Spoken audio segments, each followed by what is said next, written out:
अस्सलाम वालेकुम व्यूअर्स, मैं हूं मोहम्मद अदनान। एक दफ़ा फिर आप लोगों की खिदमत में हाज़िर एक बहुत ही बेहतरीन किस्म की वीडियो के साथ। तो आज का जो हमारा टॉपिक है वो है औलाद नरीना, जो कि हकीम मोहम्मद इकबाल साहब ने जिसका नुस्खा तजवीज़ फरमाया था।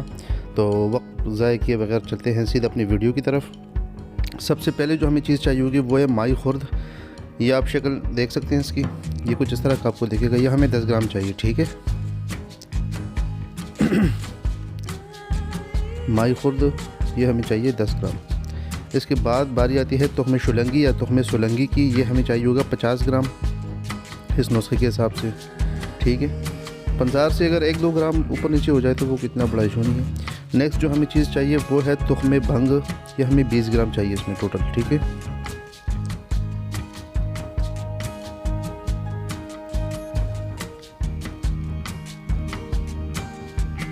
इसके बाद बारी आती है माजू या माजू, दोनों कहते हैं इसको।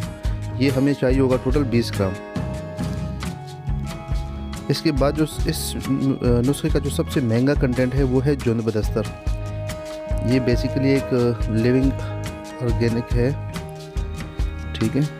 जुंद बदस्तर 5 ग्राम हमें सिर्फ चाहिए। इसका 5 ग्राम आपको तकरीबन 900 से 1000 रुपये का पड़ेगा, और ये इसका सबसे कॉस्टली जो है ना कंटेंट है। इसके बाद आपको चाहिए होगा पुराना गुड़। 1-2 साल पुराना, जो वो बहुत हल्का हो जाता है, स्पंज की तरह हो जाता है, ठीक है। अच्छा, ये जो है इसमें मैंने कुश्ते फौलाद 10 ग्राम, शिंगरफ 1 ग्राम। पहले मैंने शिंगरफ को लेके कूटा इसमें, फिर मैंने इसमें कुश्ते शिंगरफ डाला और उसके बाद मैंने गुड़ मिलाया इसमें। तो गुड़ मिला के तीनों का हमने एक मिक्सर सा पेस्ट बनाया। इसके बाद जो हमें चीज़ चाहिए वो है मोर के पर। ये हमें 7 अदद चाहिए, ठीक है। अच्छा, ये सारा हमने नहीं इस्तेमाल करना, इसमें जो वो काली टिक्की है ना, बस वो हमने निकालनी है। और इसको आप जितना कैंची की मदद से बारीक काट सकते हो ना, उतनी ज़्यादा आप जो है ना फ़ायदे में रहोगे, ठीक है। ये इसकी बाकी सारी चीज़ें हमने ख़राब ख़त्म करनी है, ये हमारी ज़रूरत की नहीं है, ठीक है। जो काली टिक्की है बस ये आपने निकालनी है इसकी। ये आपको दिख भी रहा है कि ये कैसे मैं एहतियात से इसके साथ इसको काट रहा हूँ। ये सारे आपने ऐसे ही प्रोसेस करना है, ठीक है। जो बीच वाली काली टिक्की आपको दिख रही है, सिर्फ ही आपने इस्तेमाल करनी है।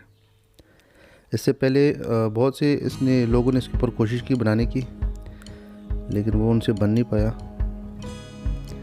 मैंने एक हकीर सी कोशिश की। अच्छा, ये जो चीज़ है ना, ये आपने बहुत बारीक काटना है कैंची की मदद से।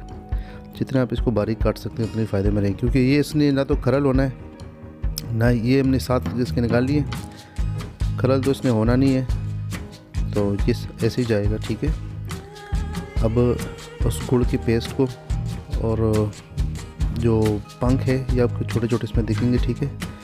कई अगर ऐसे गिर जाते हैं तो गिर जाएंगे, इसमें कोई इतना इशू नहीं है। इसको आप कोशिश करें कि एक मिक्सर सा पेस्ट बनाएं, और जो बाकी कंटेंट थे उसको आपने बड़े एहतियात के साथ कुटाई करनी है उसकी। अगर आप इसके जो ड्राई पार्ट्स हैं उसको ग्राइंड करें तो भी कोई मजाका नहीं, कोई मसला नहीं, लेकिन जो जुंद बदस्तर है वो आपने लाजमी कूटना है इसका। ये हमारे पास टोटल जो है ना इसका बन के आ गया, पाउडर बन के आ गया इसका। और ये आपने कोई पुराना सा कोई दूसरा गुड़ ले लें या फिर गोंद कीकर, ये इसमें डाल के आपने इसके चने बराबर गोली बनानी है, जो कि आपने सुबह दोपहर शाम 3 टाइम आपने खिलानी है। ये जो खाली पत्ती नहीं है इसका कावा, इसके साथ खिलानी है, या फिर कट्टी लस्सी, कट्टी दही, जो भी आपको मैसर हो। या अगर आप इसके वो नहीं बना सकते तो आप 500 मिलीग्राम वाली कैप्सूल भी इसकी इजीली भर के इस्तेमाल कर सकते हैं। और ग़िज़ा जो आपने रखनी है वो आपने खुश्क सर्द रखनी है। जिन दिनों में आपने इस्तेमाल करना है तो इसमें आपने ये ग़िज़ा खुश्क सर्द रखनी है, क्योंकि खुश्की सर्दी ही पैदा करना इस नुस्खे का भी मकसूद है।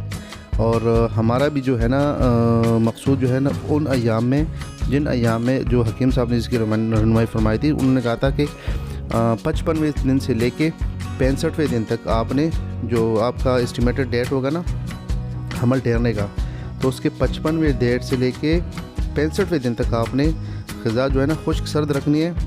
और खुश्क सर्द रखना बहुत ज़्यादा ज़रूरी है इसमें, और जिस्म में खुश्की सर्दी पैदा करने के लिए ही हमने ये नुस्खा जो है ना बनाया है। तो आप इसके साथ कोऑपरेट करें, ग़िज़ाई सूरत हाल जो है ना वो आप काबू में रखें।